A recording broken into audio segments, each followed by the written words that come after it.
Yan. So yan mga karakmek, meron naman tayong gagawin ngayon. Electrical naman, control ng water pump. So ito guys, pagka minamanual, okay naman yung motor. Pero kanina, ilagay ko sa auto, hindi umaandar. Pero check natin ngayon. Ayun, hindi nga umaandar. Pa-i-release mo natin bro yung tubig. I-release natin yung tubig para ma-check. Okay, okay na. Check natin. Ayun, so check natin dito. Subukan natin i-jumper yung kanyang pressure switch kung ano man yung problema niyan. Yun lang ang unang-una kong naisip na paraan. I-jumper muna ng pressure switch dahil yun yung device niya para umandar. Maghanap tayo ng kable.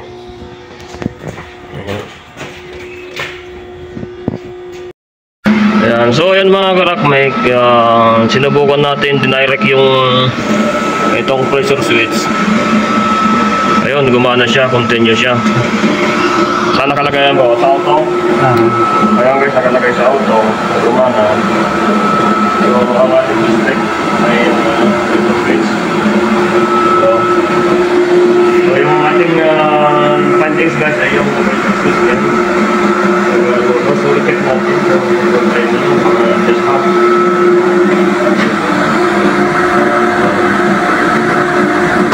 Okay na. So ayun, tinanggal ko yung jumper, namatay. So check lang natin dito, baka kaya pa sa adjust. Ayan. Then meron kami nakita doon may leaking. Pero sa langis lang naman yan, wala.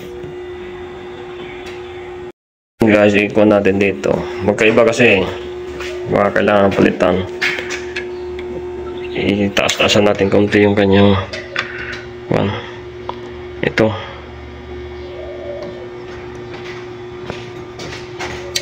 Yun. Okay na. 3 bar lang yun eh. Hindi. Okay.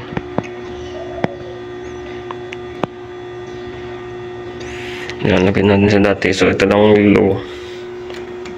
Yan ang alipin natin. Adjust lang. Yan. So, try natin. Ibalik natin yung itong connection ng ating pressure switch. Naikabit na natin yung connection ng pressure switch. So, subukan natin. Meron pa din. Ano kaya yung kanya? Tuk. Sabi niya eh. Ay, lipat kaya kita. Baka konti pa rin ako.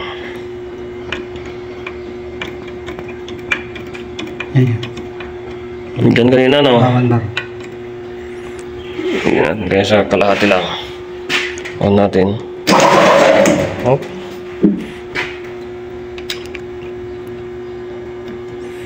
Ito yan. 3 bar lang ba yan?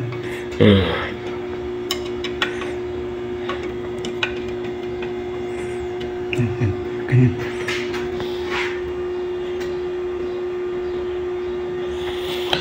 Mamaya, i-disconnect kaya natin yung motor para hindi masunog, no? Saan ba yung kanya?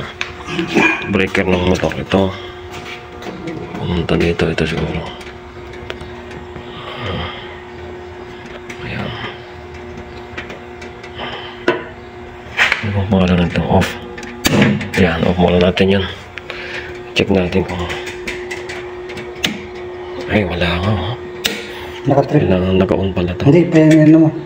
Ha? Yan, nag-trip kasi. Ito pala sa tripping pala to. Pag i-off natin yung main supply, wala na. Parang interlock niya ito eh. May interlock siya. May trip siya. Yung relay. Relay. Check din natin na baka lost din. Check natin kung subukan kong i-jumper to kung ano yung nangyari dyan. Ito ba yung kanina? Ito ka. Hmm. Okay. Yan. Kung gusto mo, papalitan natin yan. Pwede din. Pero ikon mo natin. Baka kailangan pa ma-adjust. Yan, nakailaw na siya. Sige. Nakauto na yun, ano? Sige, dito ko ma-adjust ko. Auto ka lang o? Auto mo lang, auto.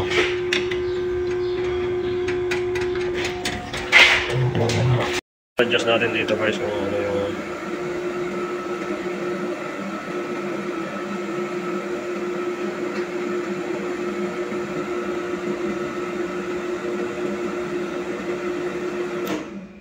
yun, so nag-automatic siya sa 4.3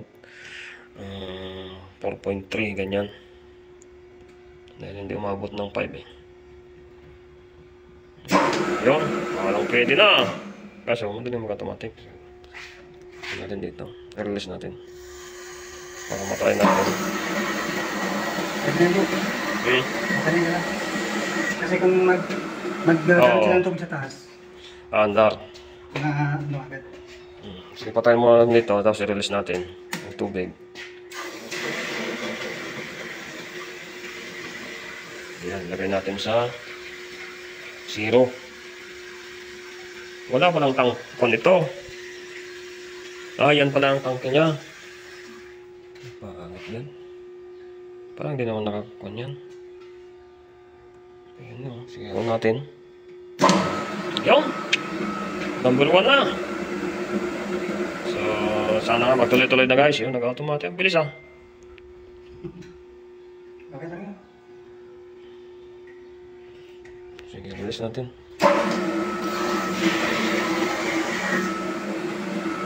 Dapat yung medyo matagal. Kasi may gumagamit yan sa taas bro. I-check natin kung may gumagamit. Ayan, lagay natin na 4.8 4.7.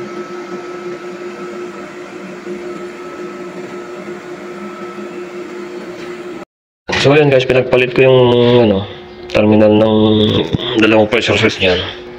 Yung number 1 nilagay ko sa number 2 para malaman natin dahil na-suspect namin ito eh. So i-auto natin. Ayun, gumana siya oh. So yun, namatay na sa 5. So ano natin to, antayin natin bumaba. Ayun, patay buhay siya dahil may leak ito. Yan. So problema guys ito, saka papalitan natin to dahil may leaking siya sa oil. Nag-leak na yan. Once na nag-leak yung oil yan, may leak na yung loob nito. Hindi naman natin pwedeng bunutin ito dahil ginagamit din ata ito eh. So yun gumagana din yun yung pressure tank, gumagana din. Halos parehas.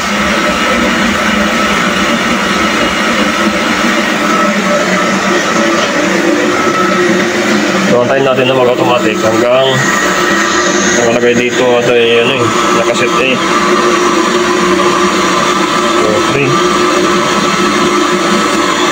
2.5 bar. Ayun automatic siya. So ayun nasa 4.5 o 4 lang pala. So antayin natin na mag-automatic.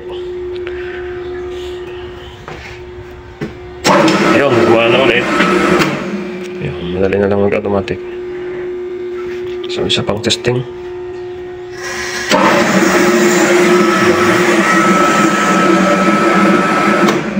Ayun, nag-automatic na. So ayan mga karagmate, okay na, finalize na natin yung findings. So bali ang ating papalitan dito guys ay ito, pressure switch saka yung pressure gauge na yan dahil may leak. Yun, okay na, andar dahil may leak tong isa na to eh. So pwede na. Hanap kaya tayo ng plug Guys, meron kami nakitang pressure switch na luma doon, galing condemn naman yon. So papalit natin dito para pwede yun. So, na-release muna natin yung mga pressure niya. Kaya? Diyos sa bag. Hindi. Kulang yung ano. Kulang tetlon. Sige. Meron dyan sa bag. Dyan. Hello? Marami tayo dyan. Ano?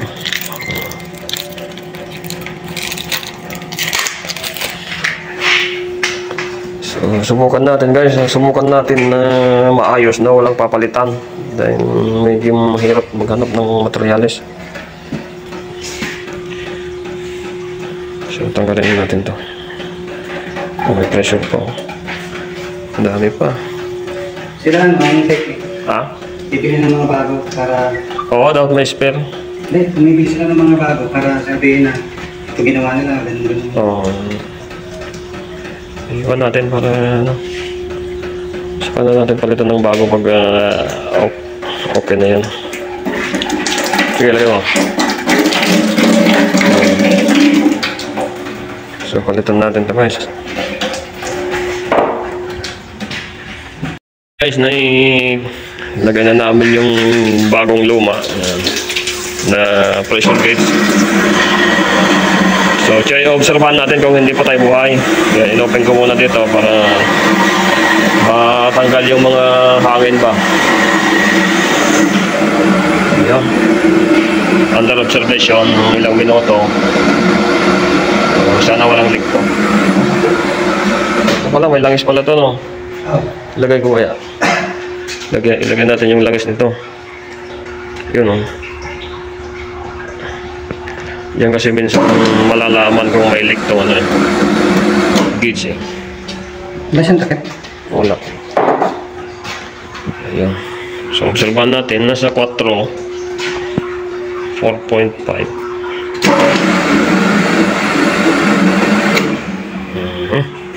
Pero suggest na din natin na palitan natin to. Siyempre, ito yung nilipat na natin eh.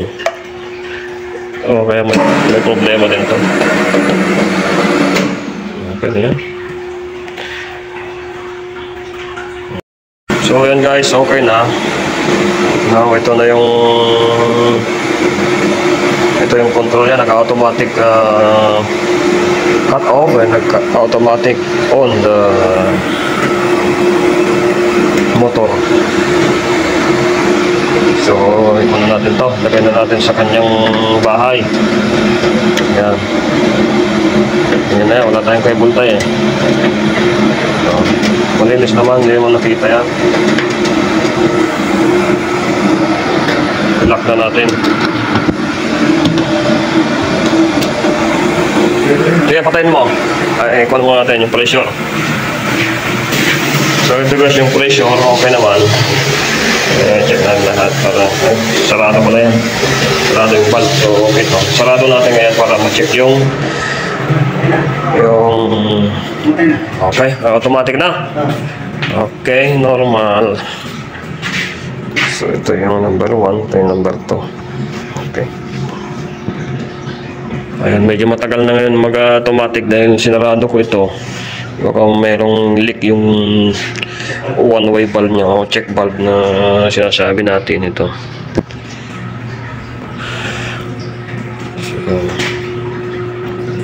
Sige pala bro, open mo muna. So, i-open natin doon guys. Okay. Okay, gumana siya. Sige, patay. Okay, so yan na guys, ang ating final decision. Thank you for watching. At na-troubleshoot natin yung problema nitong ating pressure pump, water pump. Yan. So papalitan natin ito dahil nilipat natin sa kabilang motor at hindi puro andar lang. At sama na din natin ito dahil luma yan eh. Ayun. Ayan, thank you so much for watching. Shoutout muna tayo. Yan, shoutout kay bro. Shoutout sa mga taga-Pilipinas. Sa lahat ng nanonood. Taga saan ka bro? Bicolano. Bicolano, yun. Shoutout sa mga taga Bicolano. Yun, may kapitbahay akong taga Bicol. Shoutout dyan sa ating mga kababayan dyan sa Cagayan. Cagayan Valley. Ilocano. Ayan.